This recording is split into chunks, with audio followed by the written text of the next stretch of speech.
ఒకానొకప్పుడు ఇక్కడ తెలుగు మహాసభలు జరిగితే చంద్రశేఖరరావు గారి సభని పూర్తి చేస్తూ గుర్రం జాషువా గారికి సంబంధించిన పద్యం ఒకటి చదివారు. నవ్వవు జంతువుల్ నరుడు నవ్వును, నవ్వులు చిత్తవృత్తికిన్ దివ్యలు, కొన్ని నవ్వులిటు తేలవు, కొన్ని విషప్రయుక్తములు, పువ్వులవోలె ప్రేమ రసముల్ ఒలికించు లే నవ్వులు సర్వదుఃఖదమనంబులు, రోగములకు మహౌషధుల్.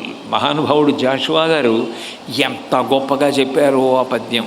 నవ్వవు జంతువులు, జంతువులేవి నవ్వవు, ఒక్క మనిషే నవ్వుతాడు.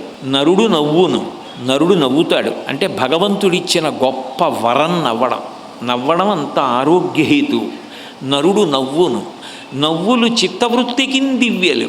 చిన్న విషయానికి కూడా ఇది ఎవరన్నారు అన్నది కాకుండా నువ్వు వెంటనే స్పందించి నవ్వగలగడం, ఆ హాస్యానికి సంతోషపడిపోగలగడం మంచి వ్యక్తికి ఉండేటటువంటి లక్షణం.